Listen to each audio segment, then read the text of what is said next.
Nice This reminder. conference will now be recorded. Thank you, Sharon, for the reminder to record. So a bit about the plan for tonight. Oops, sorry, one more. So in terms of housekeeping, usually if we're at an event somewhere, I would probably remind you, I'd tell you where to get a tea and coffee, I'd tell you where the toilets are, and I'd tell you what to do if there was a fire. In this case, I'm going to rely on you to know where your toilets are and know how to get a coffee. And I'm hoping you know what to do if you should have a fire. So I'm a helpful guy, but there's only so much I can do from my computer to yours. So in terms of a quick overview for tonight, so the plan is that we'll first do a really quick presentation, just where you learn a little bit more about who Life Without Barriers is, learn more about what foster care is, who needs foster care, how to become a foster carer, and the types of support that you get. And then it'll be a lot of questions from there. So there's a few FAQs that we go through that often come up, but that's where we'll bring Glenn and Christy back on the line, and they'll be able to provide you some real life answers right from people that are doing it every day. And then if at the end of this you are keen and you think it is the right time and you think it is a good fit for your lifestyle and your life at the moment, then I'll give you the instructions how to take the next step. It'll basically be, I'll put up a little link that you can click on, which will take you to a very simple form where you just tell us your name and your contact details.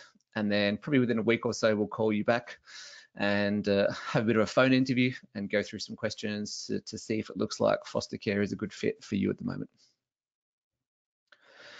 So I just wanted to highlight in terms of the coronavirus and what that means for our processes. So I strongly believe that the coronavirus is going to put a lot of pressure on families that are already struggling. So there's a good chance it could mean that ultimately more kids do need foster care, perhaps in 3, 6, 9, even 12 months. So what we're doing is we're really ramping up our activities now to try and make sure we've got as many sort of families in the system as we can for when that need might arise.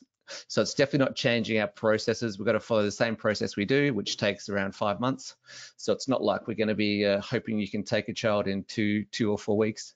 It's definitely a long-term process that we need to go through, but it definitely is an extra motivating factor that we really want to get things happening. And we've been quite flexible in the way we do the process.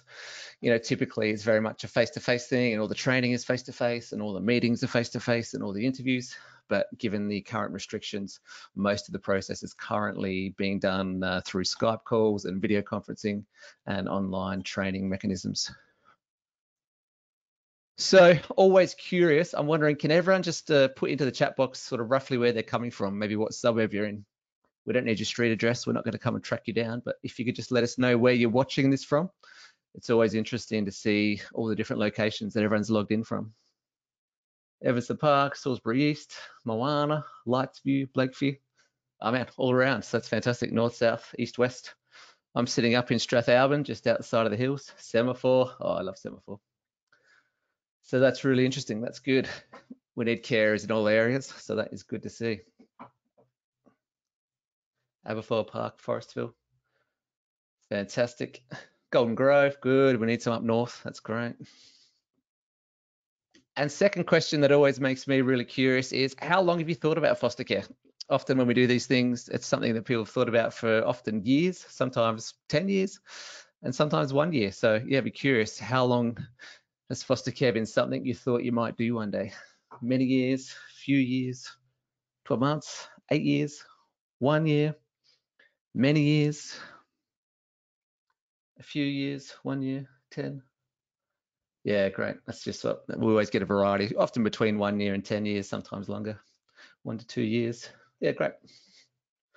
All right, well, I'll move right along so we can get to the things that you're most interested in. So firstly, before we get down to the nitty gritty about foster care and what it is, just want to talk super quick about Life Without Barriers. So that's the organisation I'm from, just so you know who you're dealing with tonight and bring a bit of context. So we are a non-for-profit, for-purpose social services organisation. Bit of a mouthful, isn't it? We work in more than 300 communities across Australia. So we were founded in Newcastle in the mid-90s and started off as a bit of a disability services organisation. And over the last couple of decades, we've really grown. Now we've got over 3,000 foster carers around the country, over 23,000 clients, 7,000 staff, and over 500 locations. So yeah, a really big organisation servicing all parts of Australia.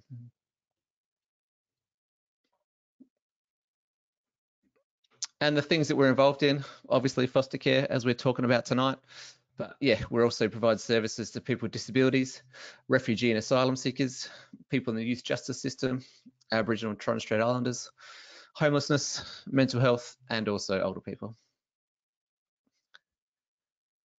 We've got values as an organisation, and we're really passionate about these values, and we all follow them. And it's what seems to draw a lot of people to the organisation. And these are that we build relationships, that we are imaginative, that we are respectful, we are responsive, and we are courageous. And on top of that, as an organisation, we've got a very strong commitment to child safety, and we believe that we all share that commitment. So every day, Life That Barriers offers support and care to children. We want each and every one of those children to feel as safe and respected as they should, and we all have a responsibility to make sure their safety comes first and that they are well cared for, protected from abuse, and given the respect they deserve. All right, now what you're all here for. That brings an end to the Life That Barriers talk. Now we can move on to the exciting things about foster care and what it actually is. So what is foster care? Foster care is the temporary or permanent placement of children who are unable to live with their families due to factors relating to child abuse, neglect, abandonment, and child safety. It can be a temporary thing from one night to long term, and it's for all ages, right from newborns up to 18. So as I said at the start, we really get referrals for babies that are literally 2 days old and they're still in hospital and they need someone to go pick them up, all the way up to 17-year-olds and 16-year-olds who need somewhere to go to sort of help them transition into independence and a new life of their own. Now, foster care it differs based on two main types, I suppose we say. That's in how long the child stays with you, and then what the complexity of the child's needs are. So in terms of the length of stay, there's what we call short-term or emergency care. So that's anywhere from 1 night up to 18 months. Then we've got long-term foster care, where when we make that placement, we're essentially thinking that it's most likely that that child's going to be there until they're 18, and hopefully longer if they really get embedded into your family. And then there's what we call respite or weekend care. So that's when a child or young person that's with another family in a long-term sense, they'll come and stay with you maybe once a month for the weekend or for a week or so during each school holidays. And it gives the child, helps them increase their social network, and it also gives their other carers a chance to sort of catch their breath if there's sort of some significant complex behaviours and things like that. In terms of complexity, in South Australia, kids in the foster care system get referred to 2 different programs. There's what they call either the generalist program or the specialist program. So it does seem like probably all kids in foster care have got some level of special needs in a sense, given the upbringing they've had. But they do look at the child's needs across a variety of factors, from physical health to education to behavior to sexual health, a whole range of things, and they give them a rating in each of those areas. And then there's a sort of an average score at the end, and based on that score, they'll often see if they seem better suited to specialist care, where the carers have got more time to dedicate to the young child. They may get a higher level of financial reimbursement and more support, and the agency is able to provide a higher level of support.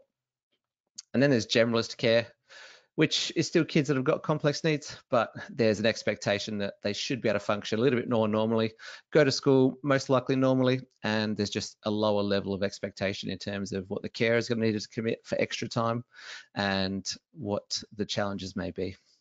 So in reality, all young people are likely to have some level of complexity, but there are definitely some, often in terms of high medical needs, that may have really complex needs. Now we're going to turn our attention to the reasons that some young people might find themselves in the foster care system. So like thousands of got someone joining. Okay, so kids come into care for a variety of reasons. Often it's due to abuse and neglect, which is what we typically think of. illness or death of a parent,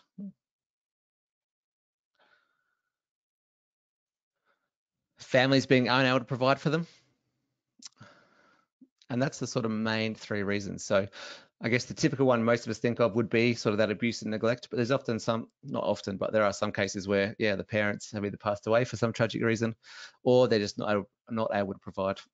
I'm yet to meet a parent who sort of had the mission to be a bad parent, but often there's so many things that have been stacked against them and they haven't had the support they need and they haven't grown up in an environment which has helped them become a good parent, and they're just not able to meet the standards we require.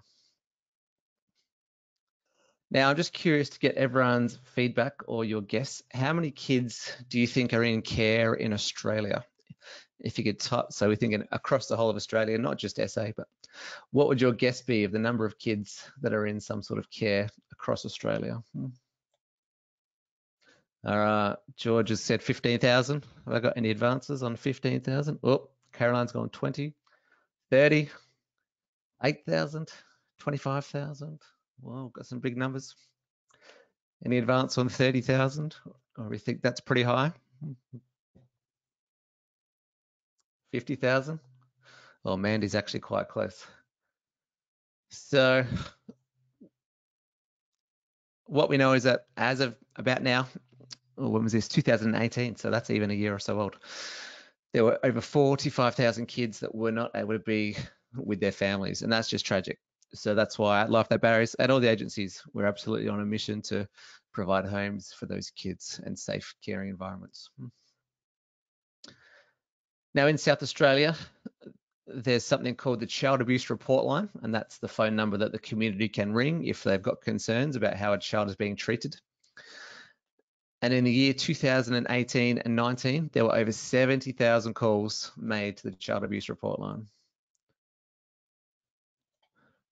Just let that sink in. So that is, it just shows there's families struggling all around all the time. And a lot of us can sort of live and die and never really pull back the curtain on this whole area of society that's really having a hard time. But once you get involved in the sector, it's really quite surprising to see the extent of the need.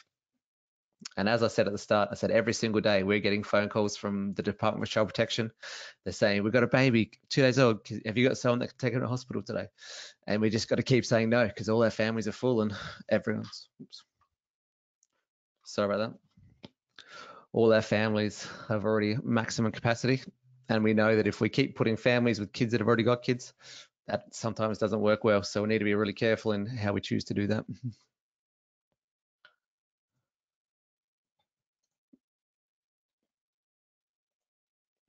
In terms of the reasons kids come into care, and I guess the main need, the main reason that families struggling in the main way, it turns out that the biggest issue is emotional abuse.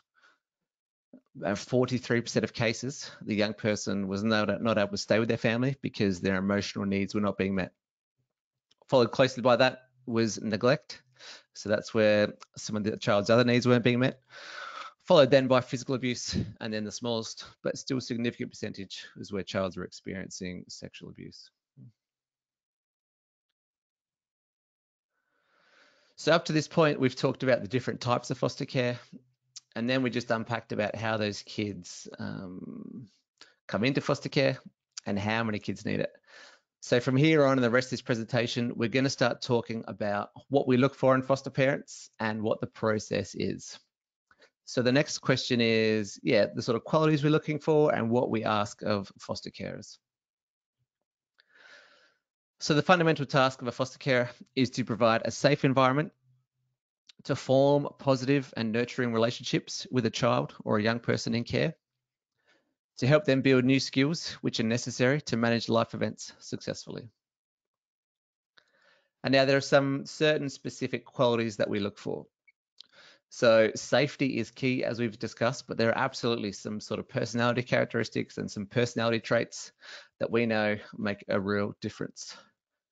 Because over years of experience, some trends have emerged and a lot of research has been done about what sort of factors make up a really effective foster carer and what makes for a really successful foster care placement.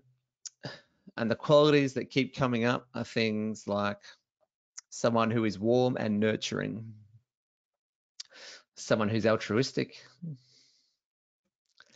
somebody who's curious, someone who's flexible, absolutely, and everyone who's a parent knows that flexibility is key, but if you want to be a foster carer, then it's even more important.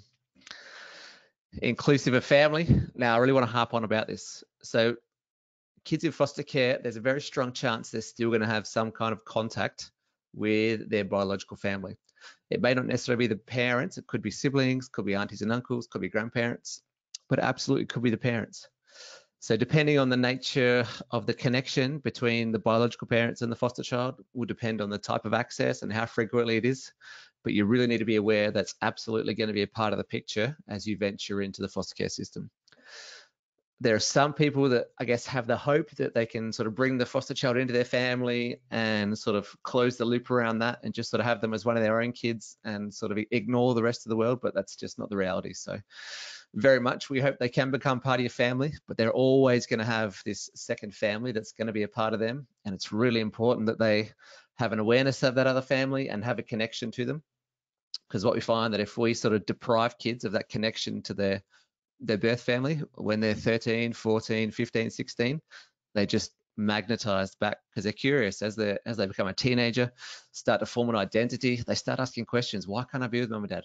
They might have forgotten what it was like by then. What? It can't be that bad. So if we haven't helped them create those connections, they're going to go and seek them out themselves. And I guess at the moment, we find a lot of teenagers are finding their parents on Facebook and Messenger and all sorts of social media apps. So it's much better for the child if we are on board and we are with them and we are positive and helping them, support them with those connections rather than try and stop those connections. So there are some kids who just don't have access with their family based on the way things go. But for the majority, you should just expect that that is going to be part of the process and that will be part of the picture. And sensitivity is another key one, as well as being willing to invest both your time and your money. If your life's absolutely flat out and you've got no time to rest and no time for yourself, then it may not be the best time in your life to take on a foster child, because we don't want to put a child with you for you to then put them in school from 9 till 3 and then OSH from 3 till 5 and then send them off to an activity on Saturday and then send them somewhere else on a Sunday. They're going to need to have a relationship with you. That's going to be the most important thing you can provide to them, is time with you to build and have a relationship. And we also want someone who's happy to put their money into one of these children. So it is true, you do get some reimbursement, which is designed to cover all of the costs of the food and the school uniforms. But the reality is sometimes it doesn't cover all the costs, and we really want you to be very happy to spend your own money on these kids. And here's where I'm going to give you the answers to the test up front. So we look for those qualities I just spoke about, being warm and nurturing and altruistic and generous. We're looking for those qualities and we're essentially assessing you for those right from the very first moment. So if you go through this process and you say, yep, I think I want to make an official inquiry into foster care and I want to have a phone interview, right from the very start, they're going to be, the person who interviews you is going to be having those things in the back of their mind. They're saying, how's this person coming across? Are they seeming warm? Are they seeming flexible? Are they seeming like they're coming from the right place? Are they saying the right things about the child and contact with birth family? So I want to be very upfront that that's explicitly what we are going to be looking at you for throughout the whole process. Now we're going to talk a little bit more about who can be a foster carer. We've talked about the qualities, but now we're going to talk about some more specifics. So in South Australia, you do need to be over 25. If you're 23 and a half and you're married to a 25-year-old, we can sometimes get it across the line. Or if you're like an adult living with your parents for some reason and you want to do this together, then there may be a way we can get around that. But for the most part, you do need to be over 25. You can be single or couple. You do need a spare room and a bed for them to sleep in. You can be from any culture. You can have kids or you may not have kids, that's fine. We need you to be well and healthy, emotionally and physically. And you need to be available. But the reality is we've got such a variety of different characters who provide foster care. It's a really interesting, eclectic bunch of people. Now I want to talk very quickly to, I guess, the type of support that we provide to foster carers. So if I work around the wheel, so firstly, in terms of 24/7 support. So when you become a foster carer, we'll give you a phone number, which is kind of like an on-call or a crisis service. So In normal business hours between 9 and 5, then you have your allocated caseworker, I guess you'd call it, and they're your sort of main contact for anything you need. That's who comes and visits you. That's who helps you through all the systems and the processes. But at 5 p.m., their phone usually gets turned off. So what happens if something goes wrong at 7 p.m. or 10 p.m. or 2 a.m.? That's where you got the 24/7 support. So if something goes wrong on a weekend or the middle of the night and you're just not sure what to do, there's a phone call that you're allowed to call. You become part of a big care team that's full of many, many different people from many professions. So before you know it, your front door becomes a revolving door, we say it. There'll be one person will come for a meeting, and then there'll be a psychologist and a speech therapist and a social worker. There might be a teacher. There might be all these sorts of characters that, just depending on the child that comes to live with you, they'll often come with a whole host of professionals that are involved with them, all trying to support them, which is a really good thing. You'll get access to clinical support. Now, when I say that, we've got our own sort of clinical team. So it's not that every single child receives one-to-one therapy. That's definitely, unfortunately, not what we can afford. But we do have a clinical team, and they can provide advice and consultations on your situation. If we're really struggling to figure out what we're going on and might need someone to do a little bit of work with the child, we've definitely got access to some clinical support. You receive a financial reimbursement, which helps cover the costs. It's definitely not going to make you rich, and it's not going to pay off your mortgage, but usually it should cover most of the day-to-day costs of having a kid. But what we find is most people end up spending more of their money on them because that's just what they're passionate about and they really enjoy doing that. You get access to the LifeNet Barriers Employee Assistance Program. So that's like a confidential phone counselling service. You'll be invited to all of our social events once we're allowed to be social again. I think we've tried a few virtual meetings, but they're not quite the same as getting together at the cafe. So there's a lot of social events throughout the year when we're in a non-COVID time. We even do like a care camp once a year up in Strathalbyn, so that's really cool. In some cases, we'll arrange respite. So what we like to say is that we want the child's placement with you to be like a normal family as much as possible. And normal families don't send their kids off every second weekend to have a break somewhere else. But in some cases, it's a really good thing for the family. It's a really good thing for the kid. They can build their network and get to know other people. And there's some real positives to it. So it definitely does happen, but it doesn't happen in every case. And there's also more learning and development opportunities than you can throw a stick at. So as soon as you're registered, you'll get access to like an online learning system, which has got 60 courses. You can do as many as you want, whenever you want. And there's also a lot of face-to-face trainings run throughout the year.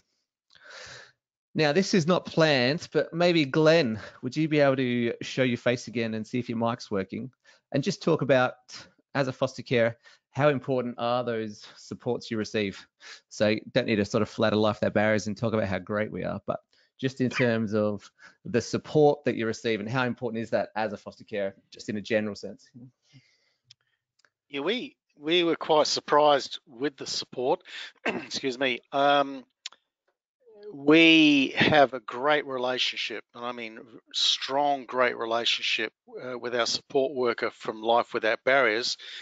But there is a complete care team. So with the school, we have regular meetings with members of DCP, Life Without Barriers, school, psychologists, etc. There's normally around about 8 of us in a room, and we have these meetings on a regular basis, once every 6 to 8 weeks, to look at, where we go next. So that's been absolutely fantastic in helping us. We're definitely not alone, and that's for sure. And when there are issues, we've found that our Life Without Barriers support worker is there, and meets us regularly for updates, suggestions as to what we can do, where we can go, and has helped us also with taking our young person to meet siblings in another state, and organised everything for us. Which was really nice, so we could get the biological siblings together, etc., etc. So for us, it's been really good. What was it like for him to have that contact with his siblings? Was it a really interesting process and an interesting thing to happen? The first time was very nerve-wracking for our our one and the other siblings, because they hadn't seen each other in a number of years. The second time was stunningly wonderful. There was a real connections made, which are still there. And you know, the first time we met up, it was only, you know, a 2-hour meeting. The second time we met up, basically our young person and the siblings, you know, had a couple of days together. We went fishing, we mucked around. It was really great to see them connect as a biological family as well. Yeah, right, cool. And now, Christy, I'm wondering if you're able to show your face. I might just ask you a little bit about the respite piece. So, as a bit of background, so Glenn is a full-time foster carer, and Christy has provided a variety of different respite and short-term sort of foster care placements. So, how do you find your role, Christy? I guess providing respite. How do you see that sort of supporting the placement overall, and how do you see it for the child? Like, what have you noticed in that? Yeah, I think in some ways we get the easy, funner side of fostering because we get to be like grandparents or aunt and uncle type role. So the kids have a ball when they come to stay at our place and play with our biological children. Yeah, we don't have to deal with you know, all the school meetings and all of that like Glenn was talking about. And it means we can give the parents that are the foster carers that are doing that long-term stuff, we give them a break to catch their breath, to spend some time as a couple or with their friends or whatever it is that they're missing out on because of the commitment to fostering that they've made. They're able to do a bit of that.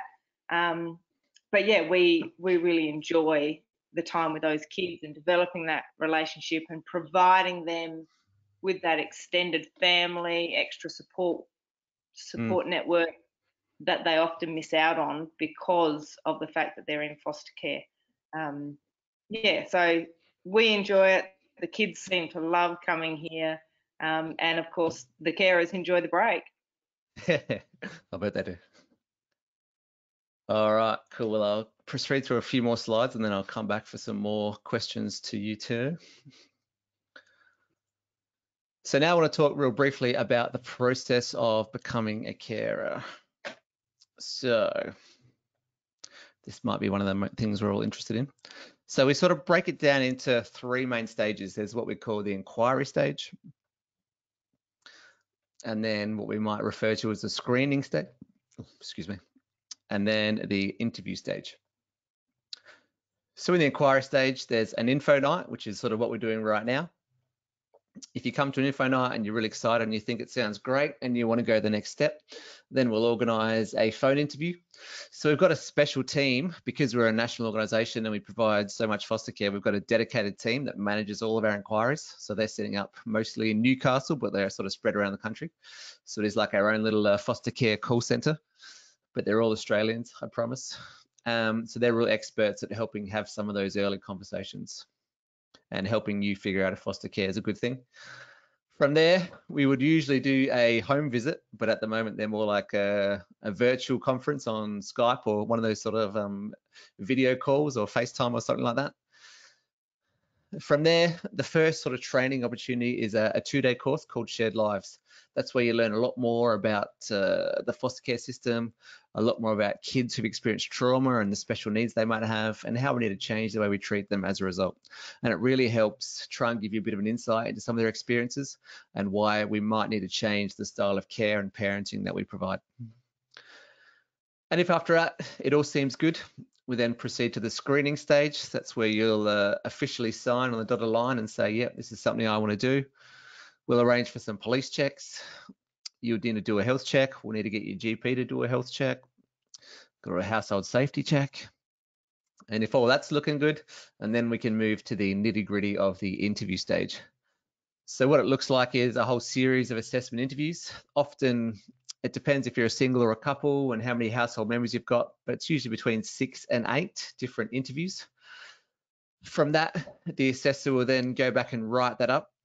and then we'll submit that to a government department who they have the final say. So we don't actually get to make the final decision on whether you're approved or not. Throughout the process, we definitely can decide that, hey, look, a few things have come up and we wonder if it's not the best time for you to be doing foster care. So we are allowed to say no, but we don't actually get to have the final approval and make you an official South Australian foster carer.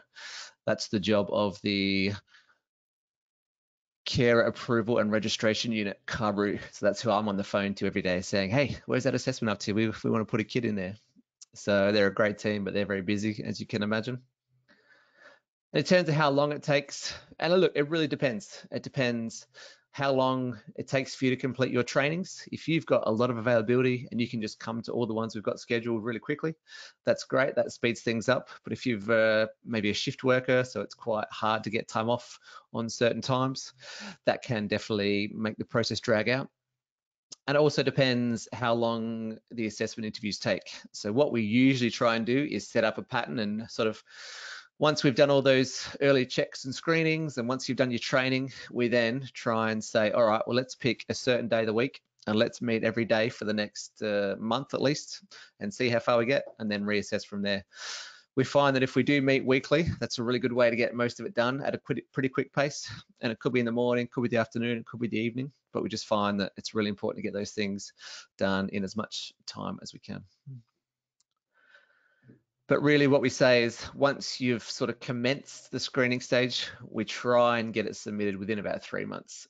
So maybe the whole process from when you inquire to when we'd hope you're approved, if it goes really well, maybe 5 or 6 months, but definitely things can get dragged out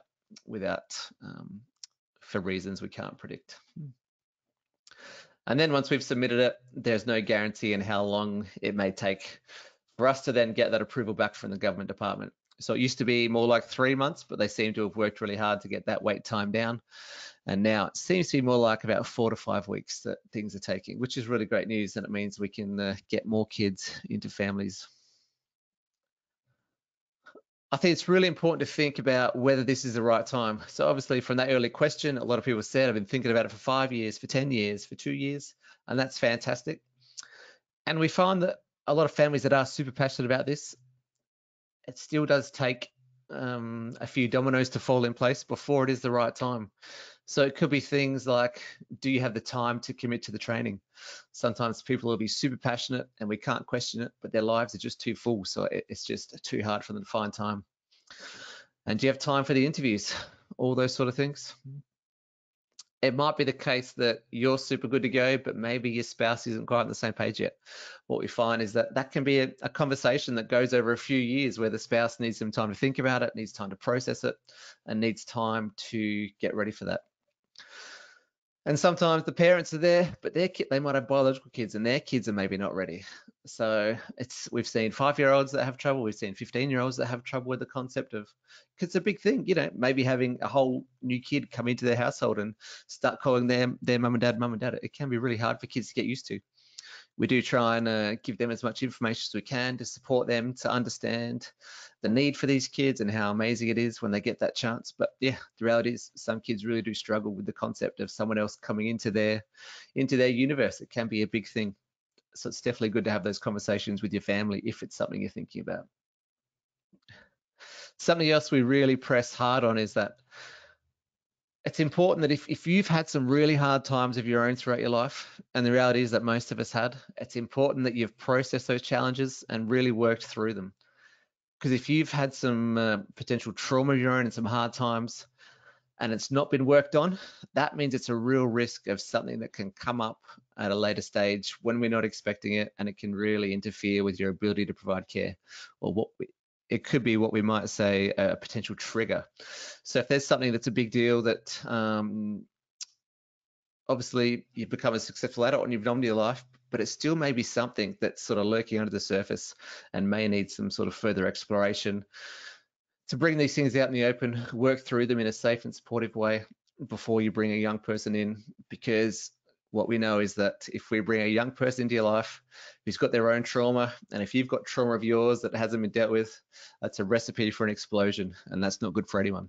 So we really do tease out your sort of life story, your life experience, And as you talk about things that have happened, we really will ask some quite pointed questions to really try and grasp whether you feel like you've processed those and whether we feel like you've processed those before we put you in a situation and put a young person in a situation which is likely to end badly. So that's the end of our formal presentation. So from here, we're now going to go through some questions that usually come up. And then I might get Glenn and Christy to reveal themselves again. And then we'll definitely throw it open to the floor, and I'll look in the chat box, and then we'll definitely put some questions to Christy and Glenn. So some that come up quickly that I'll answer real quickly before we bring them from the chat box is, so one that people often ask is, can I take a foster child on holidays? And absolutely. There are some rules and some paperwork that needs to be filled out if you do want to go interstate. So because the children are under the guardianship of the chief executive, which is a person in South Australia, and there's a lot of issues around legalities across state borders, you do need to do some paperwork, but it's often no worries. And you can also take them internationally as well, but we'd recommend you start the process about a year ahead so you can make sure all the paperwork and the right sign-offs take place. Another common question is, do I get to choose what school they go to? So if you get a full-time child, do you get to choose their school?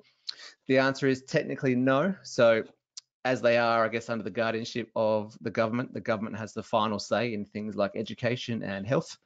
But it's very rare that we'll see, a carer really advocating for a scenario with some good reasons that it doesn't get to go ahead. So technically the government does have the last say, but really they often are quite consultative and collaborative in that decision. And they're not going to make your kid go to school down south if you live up north, of course. They're very sensible and logical. Another big one is, do I get a choice about what child comes to live with us? And absolutely. So once you've done this process, you are technically a volunteer. And what that means is we can't make you do something if you don't want to do it. You're not employees who are going to be obliged to do something. You're a volunteer, so you'll have absolute say over any placement. What we'll do, we'll obviously get to know you quite well throughout the assessment process, and we'll talk to you about what your preferences are. And then we'll refer to, I guess, the list of kids we've got that we understand are in need of a placement. And we might select a small number of those and come up with a recommendation of what we think is good. And then we'll bring that recommendation to you and we'll see if you think that's a good fit. Another good one is, are they allowed to call me mum and dad? Absolutely. What we often say is that we let the child decide if and when they're ready to do that. Sometimes they may have a grandparent type name, depending on the age differential. Sometimes it could be an auntie uncle thing. Sometimes it will be mum and dad. Sometimes it'll be first name. It really does differ. But in many, many cases, they do end up referring to the foster carers as mum and dad. All right. Now, if you guys want to load up the chat box with any questions you've got, I'll read them out to Christy and Glenn. Some of them might be better for me, some might be better for Glenn, some might be better for Christy. So I'll just sort of read them out as we go. Let's have a look. Okay, one that I think is good for me. Can foster carers care for siblings so that they don't get separated? Yeah, absolutely. We absolutely, every chance we get, try and keep siblings together. There are some times where it is in their best interest that they are separated because they may have had such a traumatic time together that just being around each other is a constant trigger of that abuse. So in those cases, they are sometimes placed in separate homes, but they catch up every day at school or every weekend. But absolutely, the general consensus is that we try and keep siblings together. Another one here about, could we care for babies? Absolutely. Yeah, baby, could we care for babies? Yep, absolutely, Caroline. Don't know if there's any more detail to your question. This could be good for you, Glenn. Having had your experience, do you think it's good to start with respite and then work your way up to long term? You could have a chuckle at that, given your how your situation evolved, wasn't it? We originally we were being trained for one specific child. That all fell through. And then we were asked the question, what do you want to do about things? And we said, well, you know, we've done all this training and we're keen. So what can we do? And they said, well, now you've got to do more training because our training was very specific to one particular child. And then I think it was New Year's Eve 3 years ago. We got a call, and it was an emergency placement of a 14-year-old, and we had that 14-year-old for 2 weeks, and then we're asked to do some respite care. So we did respite for 3 weekends, a fortnight apart of a child, and then that placement actually broke down, and we didn't see that child for a while. And then we were then asked if we would take that child on, and 3.5 years later, that child is still with us. And it's so that was our experience. It wasn't planned that way. We were. Jerome said earlier, flexibility is a key, and that's what we were. We were flexible. Yeah. And Christy, having had your experience, can you see a real benefit to doing respite first before you jump, into a long-term placement? What would your take be?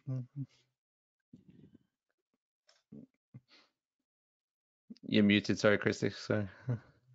I'm just talking to myself here. There we go. There we go. Yeah, I think respite is a great way to kind of dip your toe in the water and get a feel for it. Start to see maybe where you might need some more training before you are living 24/7 with a child of high needs. Yeah, and just to, I think respite gives you more of a passion for it and more of an interest and makes you want to do more. Yeah, we originally were just starting to do respite for 2 boys that we knew the mother, the carer.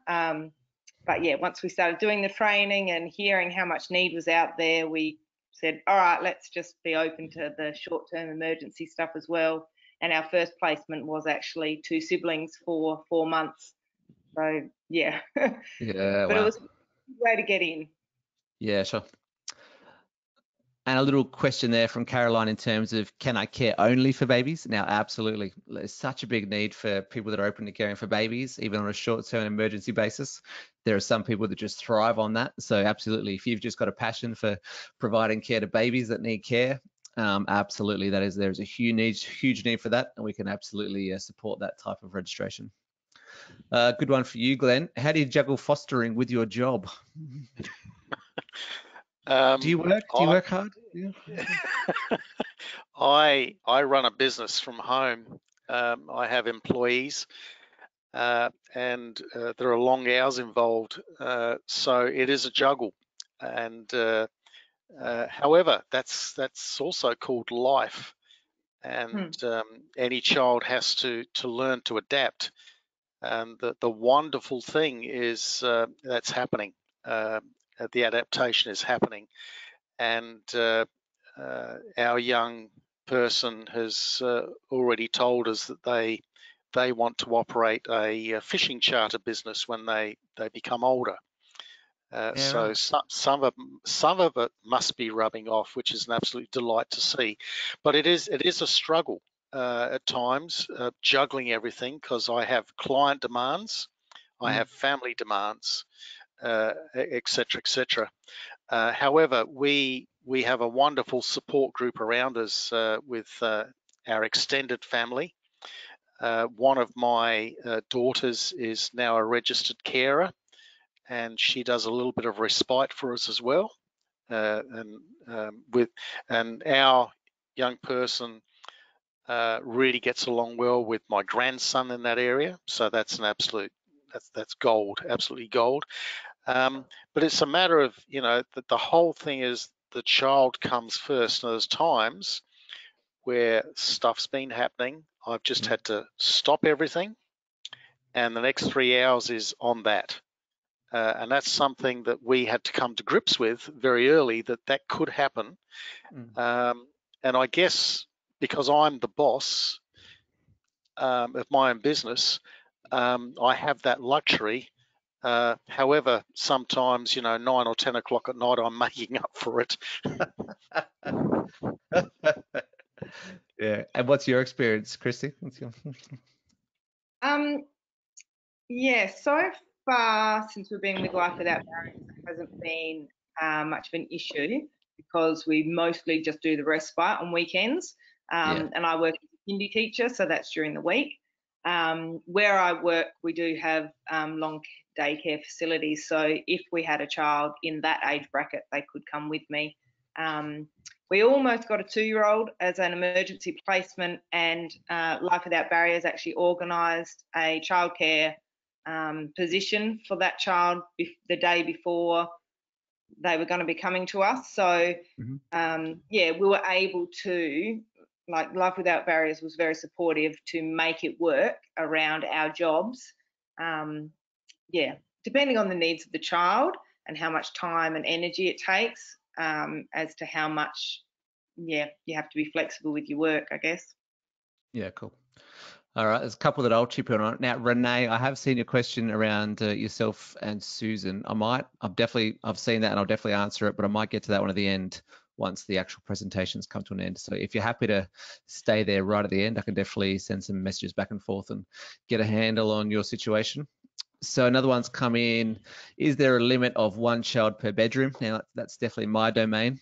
So the standard rule of thumb is 1 child per room. Some reasons for that are we don't know what these kids have experienced in terms of, potential sexual abuse and how those behaviors may play out with other kids. There's all sorts of risks and safety issues there. So as a general rule, we definitely do say that we need to have a spare room per child. But there are always exceptions to that, where it could be a couple of siblings who have never slept apart. So it's more harmful to sort of tear them into separate rooms than it is to let them stay in the same room where they feel safe and secure. So as a general rule, yeah, we are quite strict on needing a separate room per child, but there are definitely exceptions. Another one for me, what age group is hardest to find foster homes for? I'd probably say a lot of people want 5-year-old girls. That's definitely a very popular demographic, and then some of those do come up.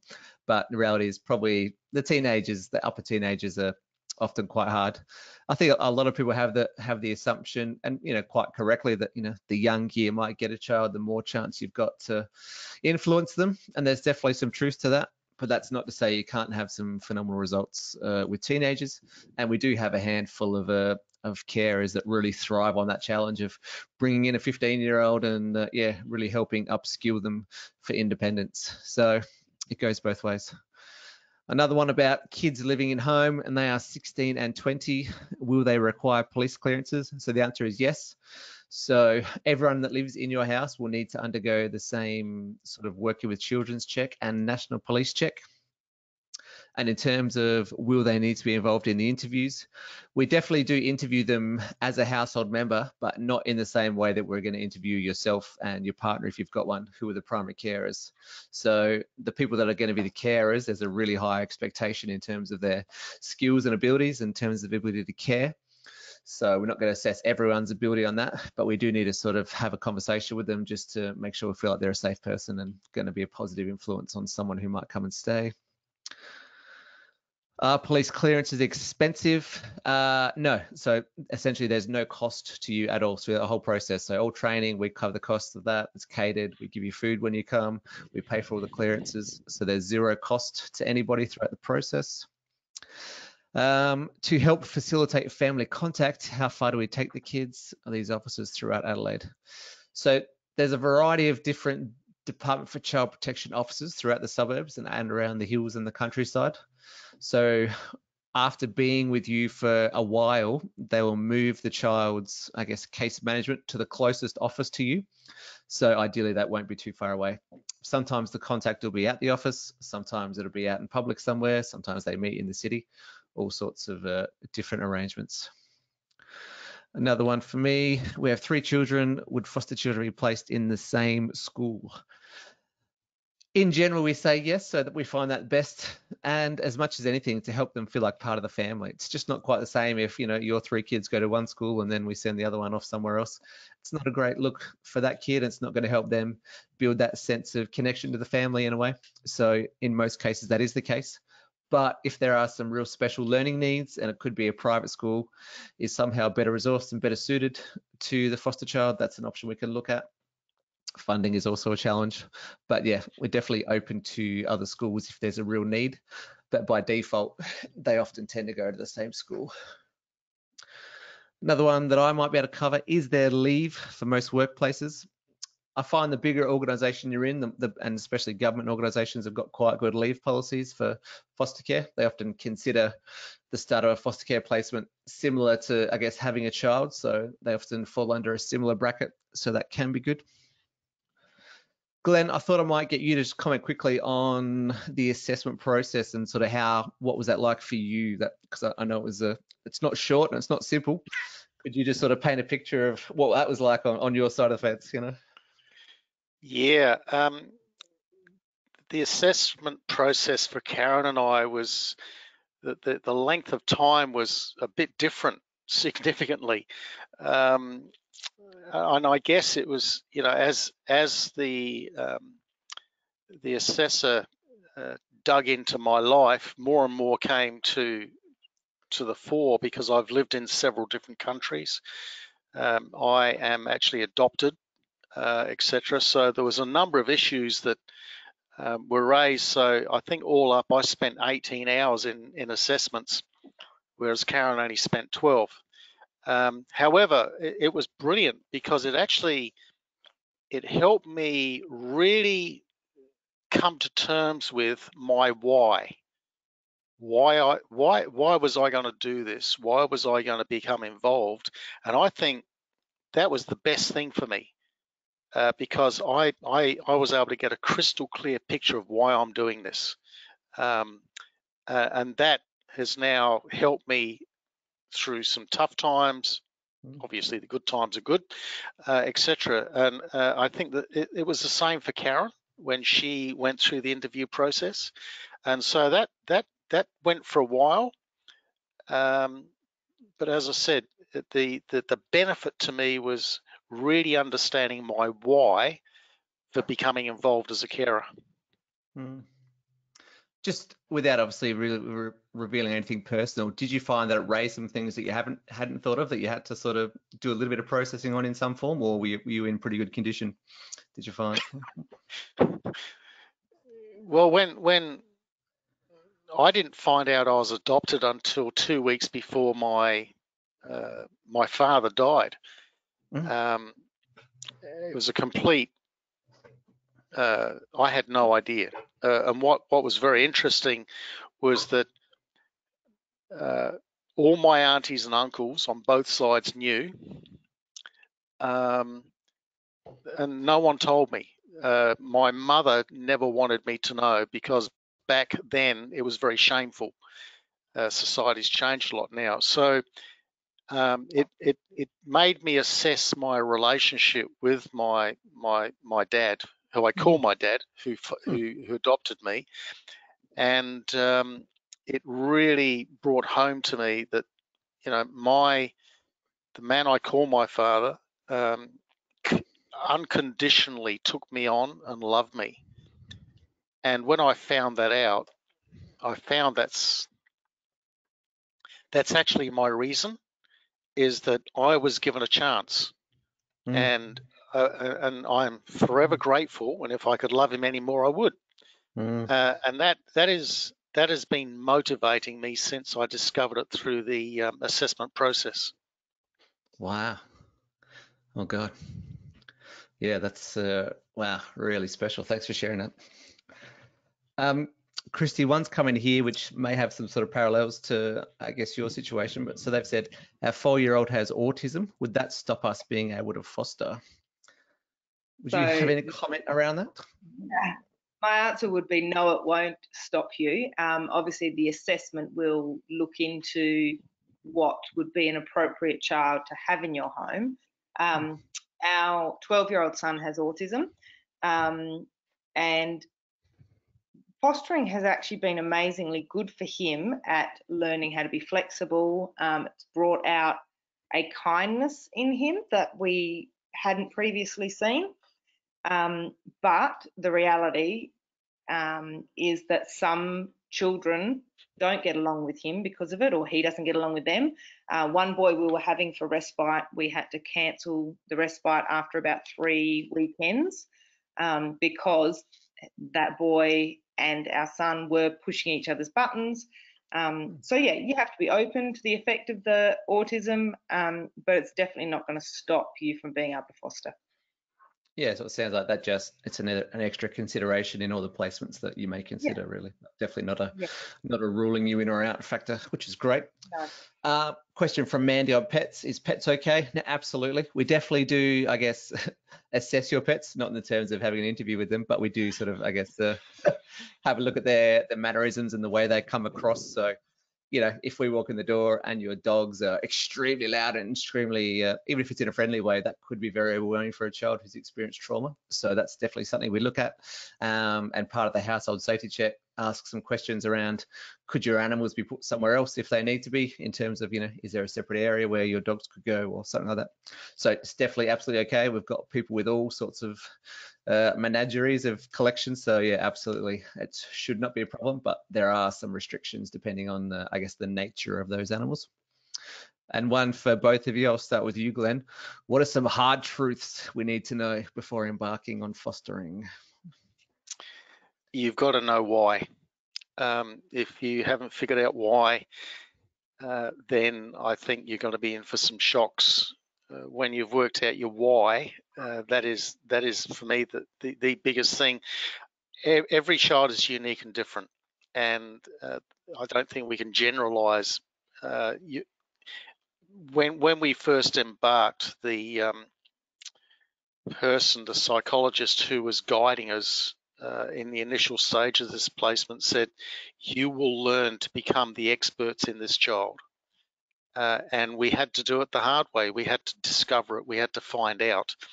We had to go through some pretty interesting times that were tough.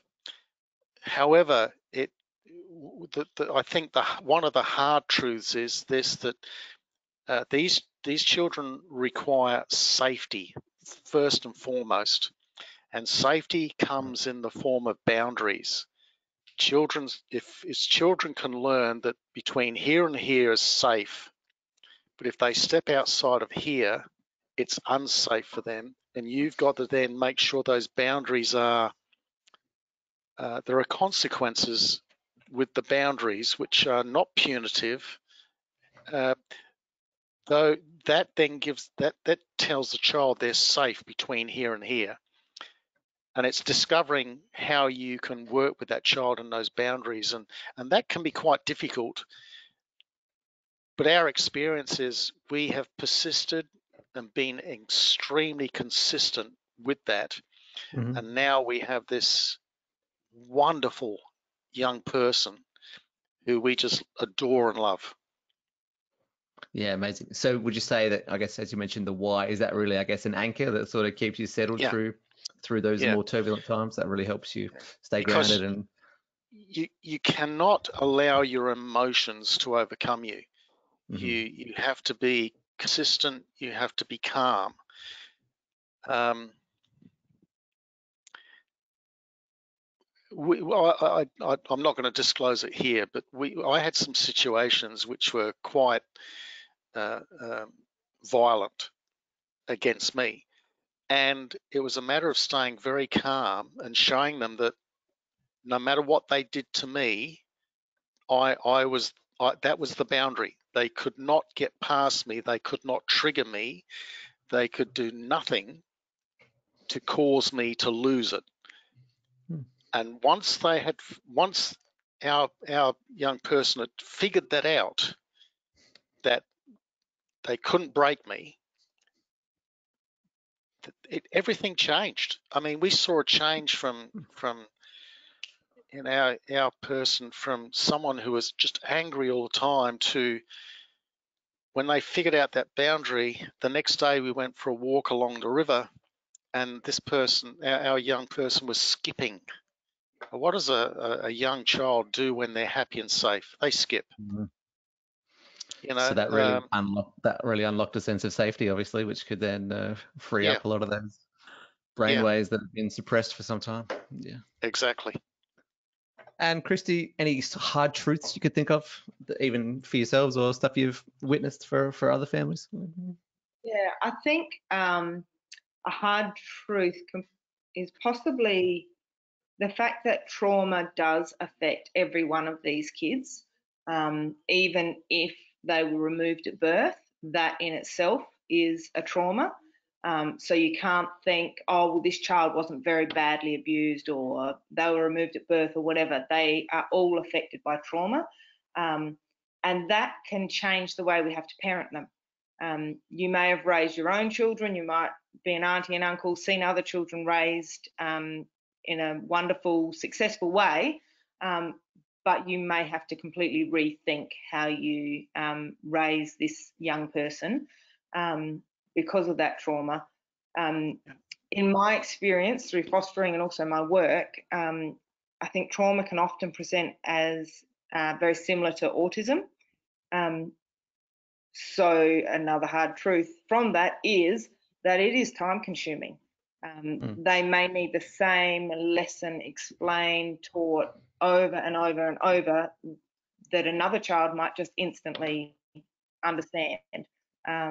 So yeah, it takes time, it takes energy, it takes patience. And when you feel like you're at the end of your patience and your energy, often that's when they just a little bit more to get them over that line of understanding and feeling safe. And yeah, so it's definitely not easy, but it is so rewarding and so worthwhile. Yeah, absolutely. All right. Does anyone want to take this? Is a really great opportunity everyone's got to put a few questions to our real life foster carers. Does anyone have any last questions before we wind up? I'm just going to paste in the link to the form into the chat box. Oh, no, it's not looking good. Right, there's one I think you've missed about government support if you're a stay-at-home parent. Oh, yes, child needs. That's Renee. Yeah. So as a foster carer, you are entitled to all the normal sort of Centrelink payments that a biological parent would be. So things like family tax benefit A and B. So you're considered, a full-time carer for those purposes. So any of those normal subsidies you can definitely apply for, and obviously based on your other incomes as well. Also, as I mentioned, there's those two types of foster care from, I guess, general foster care and specialist foster care. I think the intention behind that specialist program is that, if a young person does have really complex needs, finds it really hard to, exist in those school environments, or has a lot of health needs or a lot of social complexities, and they just can't be in some of those environments for very long, that is a higher level of reimbursement for that reason, because we understand that some kids may have needs which mean they do need you to be a lot more available, and you can't work full time, or even if you do work, you might get called away from work to pick them up from school. So yeah, absolutely. So two things there. All those government payments you're entitled to, just like a normal parent, and then that's in addition to the subsidy you'll get for being a foster carer. And then, yeah, in addition, if the child has really complex needs, you may well get a higher level of payment depending on that classification. So that is a good question. Just having trouble with this link. So talk amongst yourselves while I try and copy this. Jerome, there's also the question that Renee put up about her parents booked into the training. You were going to answer last. Definitely going to get to that. I'll just try and get this form link pasted in. Just responding to Mandy's question about the pets, we actually find that our dog is almost like an icebreaker for children when they come, because she's friendly but not overpowering. And we have one little girl who comes for respite regularly, and she's a bit shy and nervous of us each time she arrives. But as soon as she sees our dog, she gets all excited and happy, and then she'll happily come to us so that she can go and give the dog a pat and waves goodbye to her carer because the dog's there. So that can actually be an asset, really, not just a neutral thing. It's really a positive. Excuse me. All right, I've just put the link there. I'll just test it myself to see if it's working.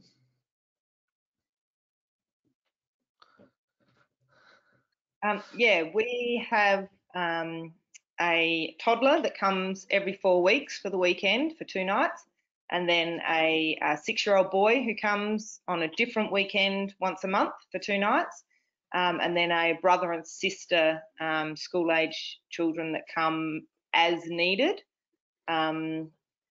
But yeah, sometimes in the past we've had kids come for 2 weeks of the school holidays while carers are travelling overseas or something. Yeah, so it can be different. Sometimes it's like an emergency, the carers, you know, are going to hospital or whatever and just need a once of respite. But generally, it is a regular either 4 or 6 week setup. And that way you get to build that relationship with them, become part of their lives, send messages for their birthdays, those kind of things. So, yeah. All right. Well, just give it maybe 30 more seconds. Any last minute questions? And then I'll start some chat with Renee just to try and clarify her situation. So I've put a link in the chat box there, which is the blue highlighted thing you can see where it's got SA Call Me form.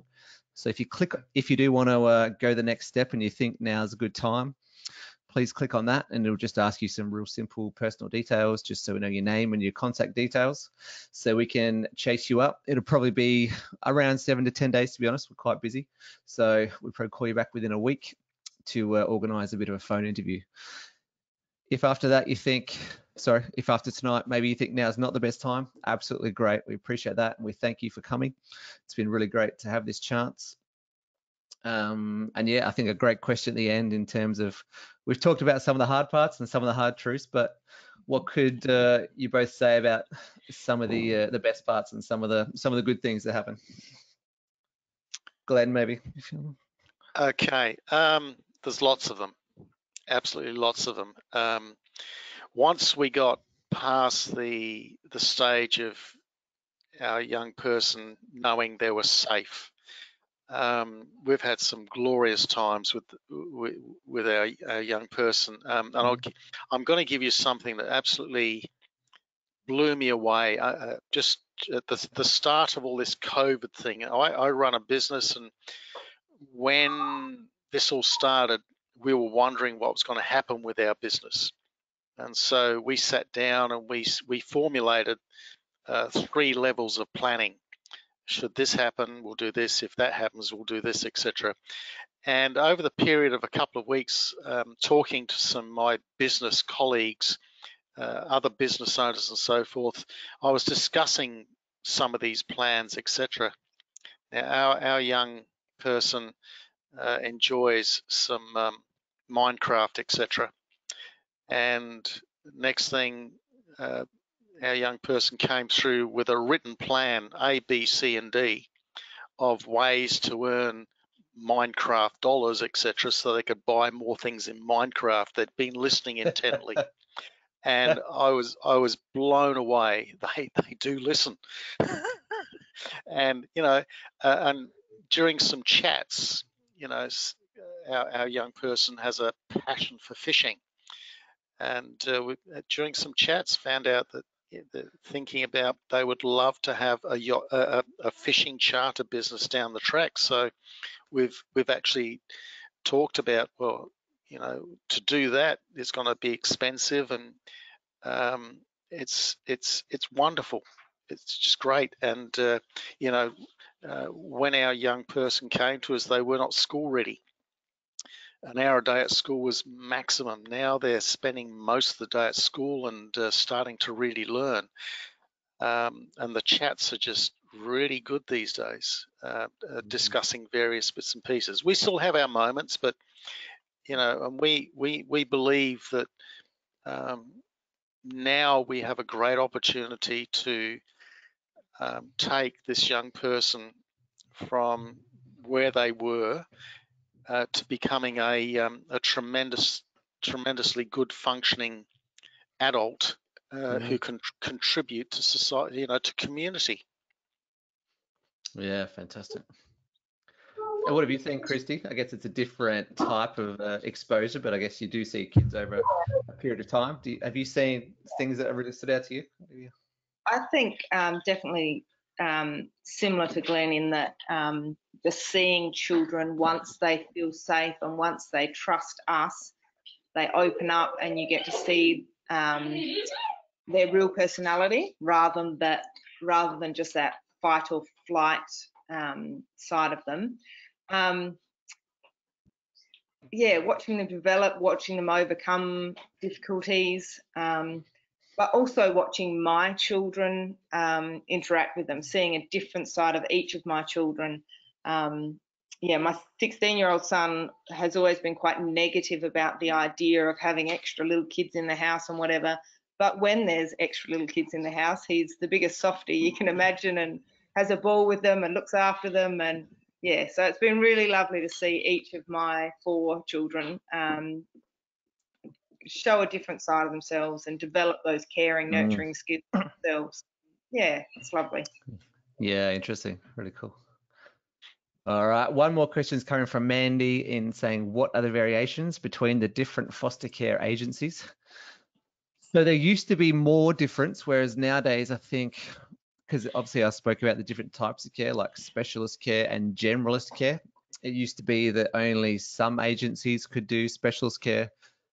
So, a couple of years ago, we could only do specialists and we couldn't do generalists, but now we do both. And I think a lot of agencies can do both. Not everyone, but not all. So, and there are some agencies that have got a really big role in the reunification space where, the child has been removed potentially temporarily and they're really actively trying to get them back with their family. So that's a specific type of care that we're not heavily involved in, but we would love to be, but it's just not part of our business at the moment. So what we recommend, obviously I'm a little bit biased and I think Life Without Barriers is the best, but I think it's really important that you shop around and talk to a few different ones and just see what feels right to you, see what fits with your values and just sort of make a decision based on that. So I'm friends with them all. I see all the different agencies at different meetings and they're all great people and full of great staff. So I can't say a bad word about any of them. They're all fantastic and we're all working for the same cause. So even if we get you all excited about it and then you sign up with someone else, that's all right. That's all right. We can handle it. It's all, the main thing is that kids get more homes to go to. That's what we're all about. So yeah, I recommend you make inquiries with a few, chat to some different people, get a feel for it, and make your own decision based on what feels right to you. Cool. All right. Well, I'm going to hang around now and just try and catch up with that question to try and get to the bottom of that situation. So everybody feel free to go and enjoy the rest of your evening. By all means, click on that form if you think now is a good time to take the next step and at least have a phone interview. We'd love to do that with you. And just want to say, thank you so much again for logging in and spending the hour with us. Huge thanks to Glenn and Christy for your time. Really appreciate that. And I think that's the first time we've had them going, so it's great to have them on these sessions. I think it brings a real new energy to it and a different level of value and information for everybody. So I think that was super valuable and I'm excited to start doing that more going forward. So huge thanks to Glenn and Christy as well for your role tonight. That was fantastic. And wish everyone well and hopefully we'll see you down the track at a training and maybe even come to visit you with a child in your care in the future. And now I'll just start that chat. But by all means, if you want to ask me a question personally, feel free to hang around and put some things in the chat box. But otherwise, have a great evening. I'll turn off my mic and hide my camera and just do some chatting in the chat box. Thanks, everyone.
This conference will now be recorded.